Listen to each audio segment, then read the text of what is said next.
sé que mi Cristo vive. En la palabra de Dios, la Biblia, hay un mensaje para ti, para mí y para toda la humanidad, el Evangelio de Jesucristo. Certeza es la razón, la existencia. Certeza es el alfa y omega.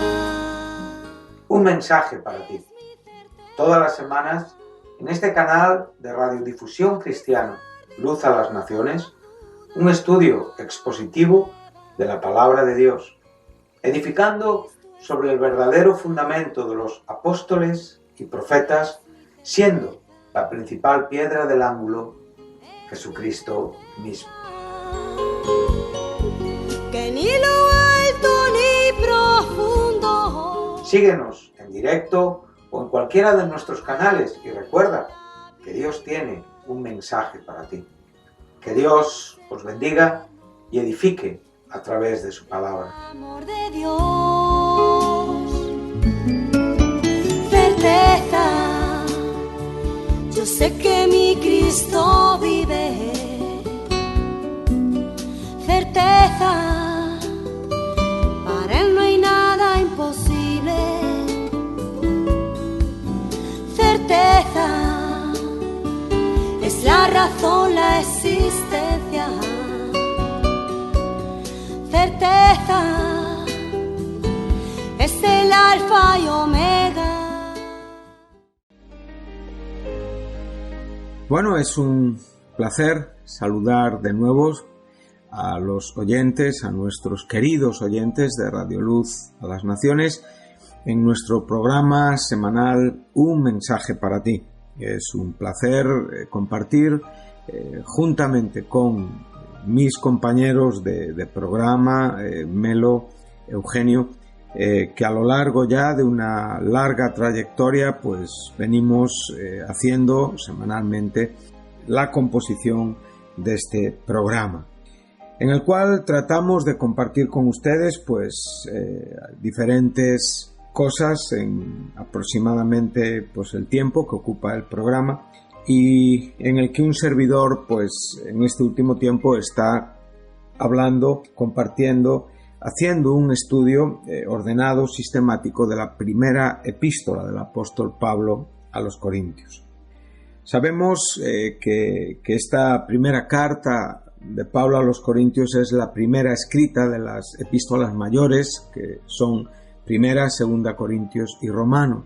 Sabemos que esta epístola fue escrita en su tercer viaje misionero y es posterior a Gálatas y a Primera y Segunda Tesalonicenses, que fueron escritas en los viajes misioneros anteriores, antes de su primer encarcelamiento, desde donde escribió las epístolas llamadas de la cárcel. Bueno, es muy interesante lo que el apóstol comienza diciéndonos en el primer capítulo. Creo que la voluntad de Dios en cuanto a la inspiración de esta carta para la inclusión en el conjunto de la escritura inspirada pues tiene evidentemente una razón y un propósito muy significativo en la mente de Dios. Nosotros, como bien nos dice Pedro, hacemos bien en estar atentos a esta palabra profética para poder ser bendecidos, para poder ser iluminados y ser llevados al entendimiento por el cual la mente de Dios nos dejó estas verdades aquí reflejadas por la pluma del apóstol Pablo. Pablo comienza la salutación en esta epístola y él primeramente cita su nombre, Pablo, ¿sí? Sabemos que este es el nombre que fue cambiado de Saulo a Pablo y es posiblemente el nombre con el que nosotros le identificamos como el apóstol a la incircuncisión, el apóstol a los gentiles. Entonces él aquí, después de pronunciar su nombre como saludo y como autor de esta carta, entonces él da una breve explicación de quién es él. Entonces dice: llamado a ser apóstol de Jesucristo por la voluntad de Dios, y el hermano Sóstenes, un hermano, un compañero, un cristiano que evidentemente participó con Pablo en el establecimiento de esta iglesia de Corinto y que en este momento Pablo estaba usando su nombre para poder también reforzar la atención de aquellos a quien iba dirigida la carta. ¿Sí? Esto no es que Pablo desconfiara de Dios o que Dios no fuera suficiente en cuanto a la autoridad de la Escritura, sino sencillamente que es importante para Pablo que esta iglesia supiera que este hermano Sóstenes estaba con él en aquellas cosas que se iban a tratar a través de esta primera carta que Pablo escribió.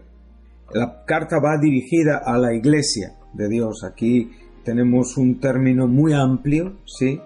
Pero aquí este término amplio en este momento es dirigido y es posicionado en un lugar, en Corinto, a la iglesia de Dios que está en Corinto, a los santificados en Cristo Jesús, llamados a ser santos, y ahora juntamente, dice, con todos los que en cualquier lugar invocan el nombre de nuestro Señor Jesucristo, Señor de ellos y nuestro, gracia y paz a vosotros de Dios nuestro Padre y del Señor Jesucristo. Pablo no está aislando esta iglesia.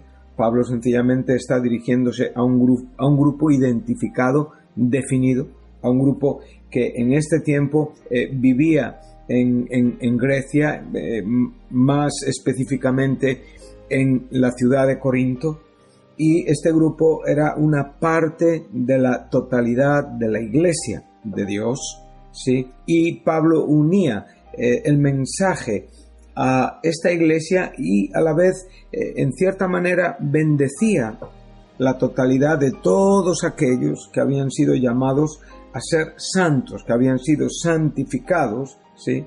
En cualquier otro lugar, ¿sí?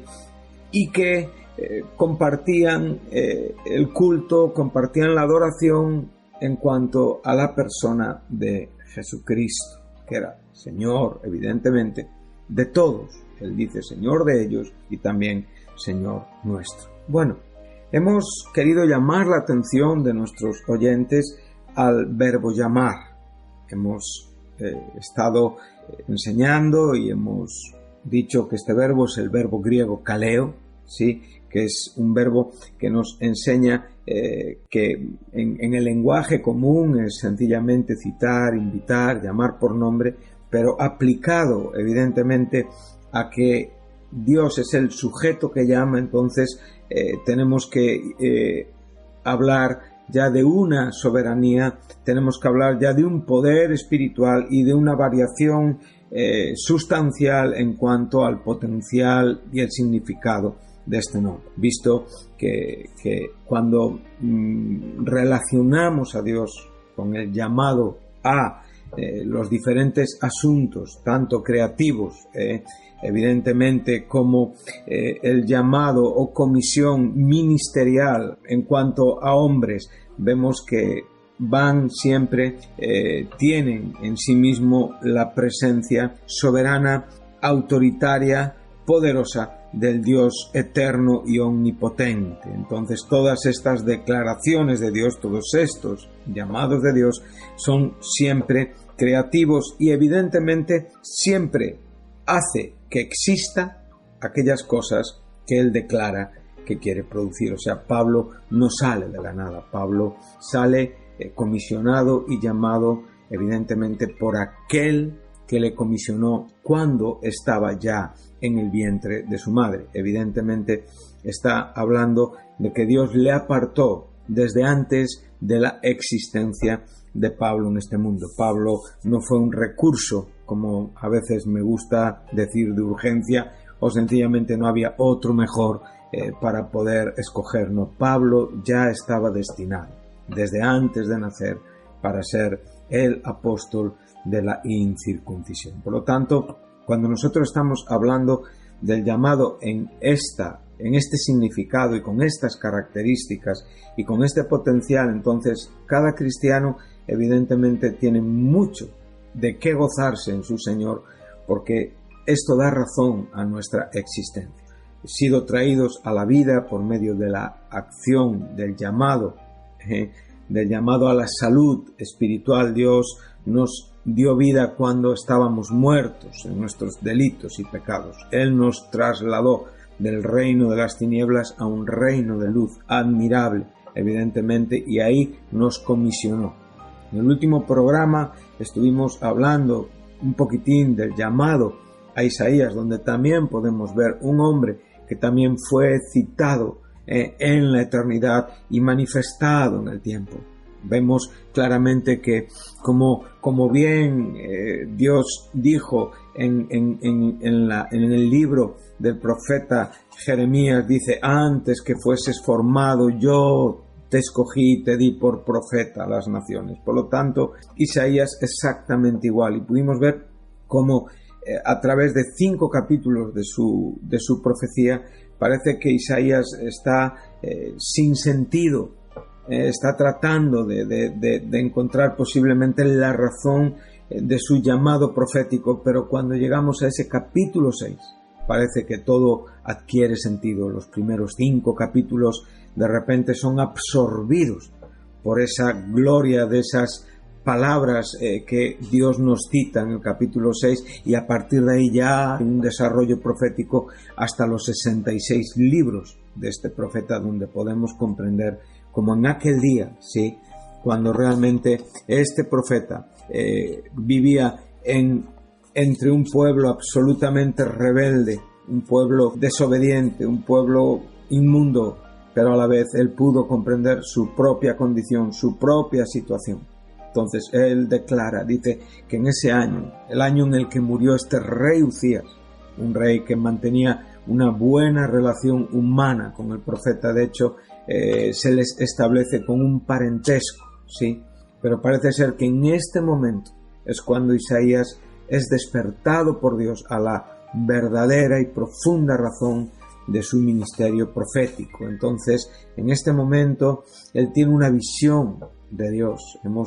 Hemos hecho un paralelismo, hemos traído un poco a colación también las palabras de Juan en el capítulo 4 y capítulo 1 de Apocalipsis, donde en el 4, después de haber dado un mensaje a las iglesias, a las 7 iglesias de Asia, sí, la Turquía actual, Asia Menor en la Biblia, vemos como él es hablado y es llevado: ven acá y te mostraré las cosas que sucederán después de estas. Y sabemos perfectamente que a partir de ahí empieza todo el contenido profético del libro de Apocalipsis en cuanto a las cosas que están por venir. Y ahí vemos que él ve un trono y a uno sentado en el trono, y toda la gloria de ese trono, y todos los detalles que Juan trata de exponer y explicar, pero aún así hay una gran dificultad para poder alcanzar la belleza de lo que él está viendo, la majestuosidad de lo que él está viendo. Pero sabemos perfectamente que ahí Juan recibe una información, una comisión en cuanto a ser el apóstol que escribiría las cosas que sucederían en un futuro. En esta misma manera, en el capítulo 1, una vez que él recibe una visión clara de Jesucristo, del Hijo del Hombre, en su cuerpo, en su forma glorificada, dice que él cayó como muerto. Por lo tanto, no es de extrañar que Isaías, cuando contempló esta gloria, se conmoviera profundamente y realmente no tuviera palabras para poder definir o explicar, y su única conclusión fue: ¡ay de mí! Una de las cosas que posiblemente hoy los cristianos deberíamos de valorar, deberíamos de tener muy presente, es un temor reverente a Dios.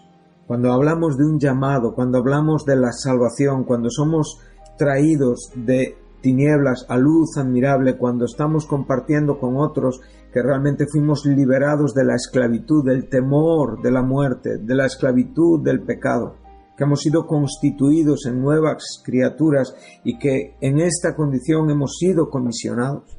Cuando podemos leer las biografías, las historias de estos santos, reflejadas en la porción escritural, en el orden escritural en el cual Dios ha tenido a bien dejárnoslo, uno en la etapa veterotestamentaria o vetotestamentaria, otros en la etapa neotestamentaria, unos pertenecientes ya a una etapa después de la muerte y la resurrección y la glorificación de Jesucristo y la venida del Espíritu Santo y la manifestación de la Iglesia, otros todavía antes de la muerte de Jesucristo, en cuanto a la relación de Dios con el pueblo del pacto, con Israel, pero todos nos hablan de la majestuosidad de Dios y todos a la vez están en un hilo conectado que nos lleva a una revelación perfecta, total y absoluta de las Escrituras. Nada tendría sentido si Isaías no estuviera en la Biblia. Nada tendría sentido si Pablo no estuviera en la Biblia. Las epístolas, como los libros proféticos, están en su exacto lugar. Están cumpliendo la función por la cual Dios los dejó reflejados y escritos y han podido soportar el devenir de los años, la persecución, el desprecio, las manipulaciones sectarias, los golpes de traducción, las dificultades, y se han mantenido como un estandarte, como un baluarte victorioso que a día de hoy siguen siendo la bendita, clara, profunda y santa palabra de Dios, inspirada, útil para redarguirnos, para corregirnos, para instruirnos en justicia, para preparar a los hombres en una perfección para la obra, para el llamado, para la comisión, para el desarrollo de la vida cristiana. Una palabra que nos da luz en tiempos de oscuridad, una palabra, como dice Pedro, a la cual hacemos bien en estar atentos hasta que el día esclarezca y el lucero de la mañana sea manifestado en nuestros corazones, hasta el regreso de Jesucristo a este mundo.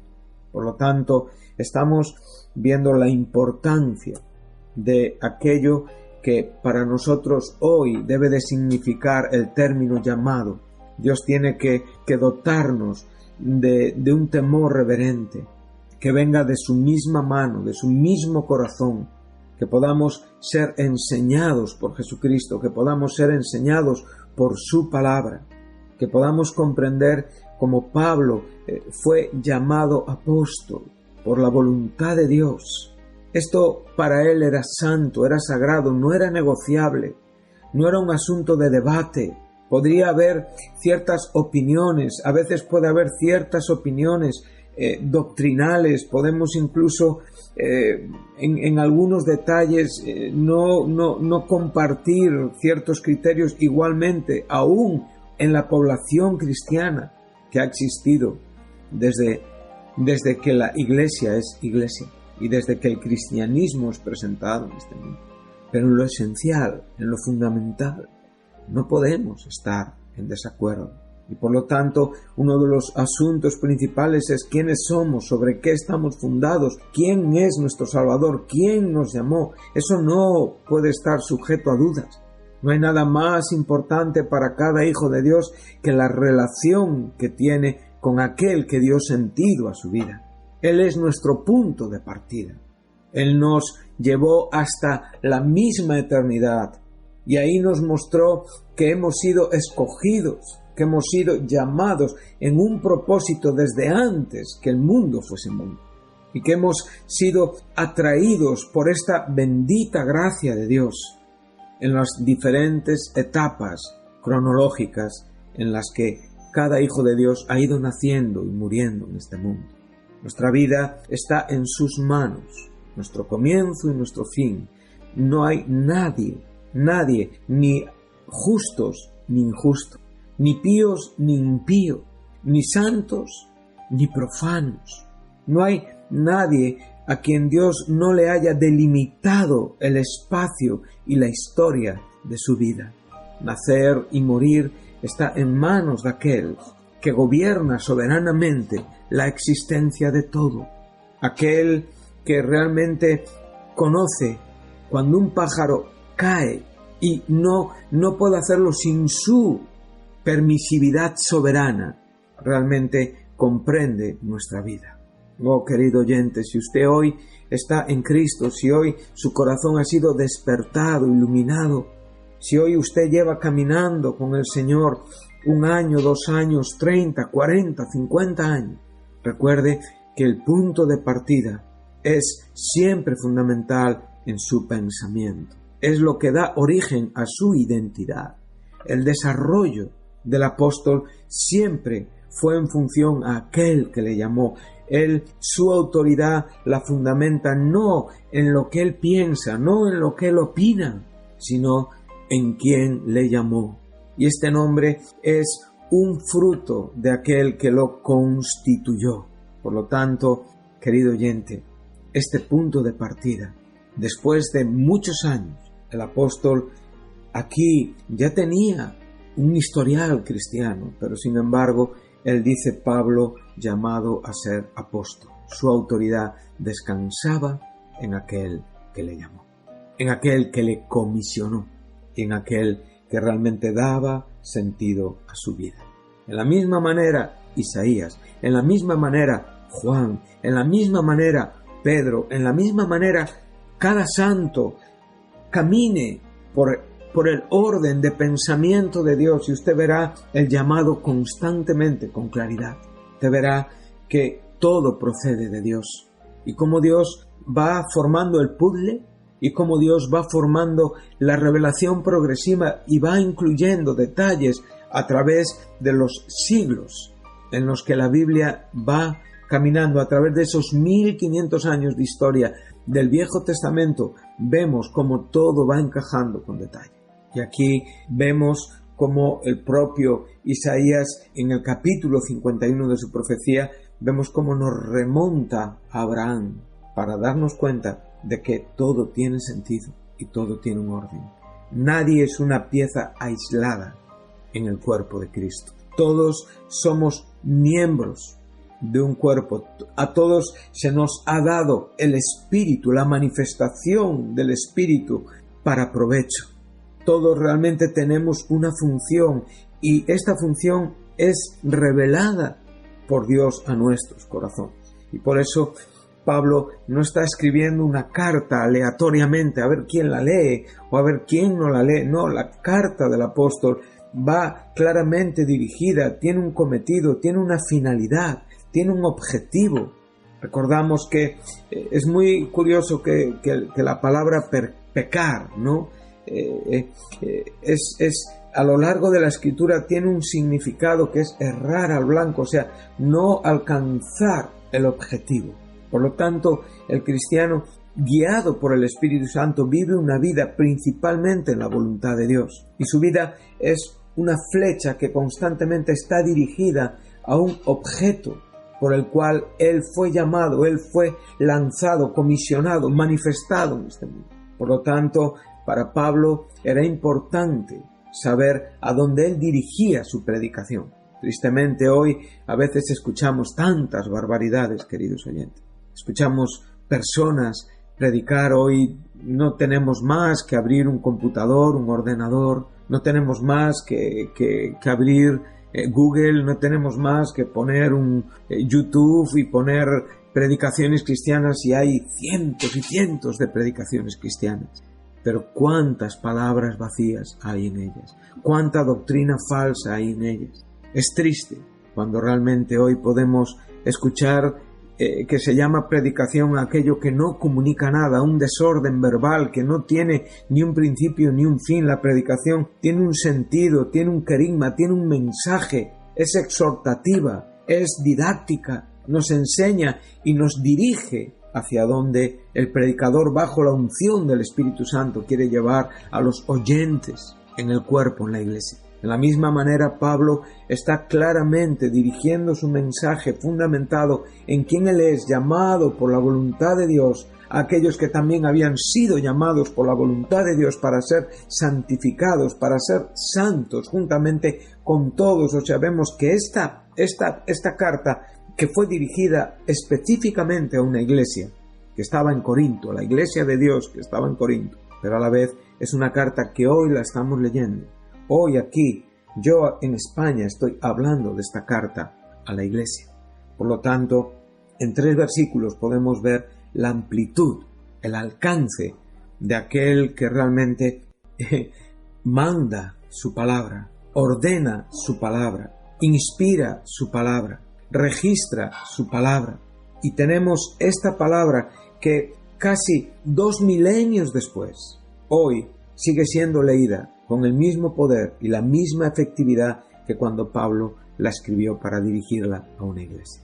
Yo no sé lo que tenía en mente Pablo, pero lo que sí puedo ver es que la dirección de esta carta es específicamente a una iglesia, pero también a todos los que en cualquier lugar. Parece como que Pablo está hablando en el devenir de los siglos. Parece como que Pablo está diciéndonos en 1 milenio, en 2 milenios. Parece como que Pablo está diciéndonos Lutero en esa catedral de Wittenberg. Esas 95 tesis iba a usar ese precioso texto de Romanos, ¿verdad? Donde el justo es justificado por la fe.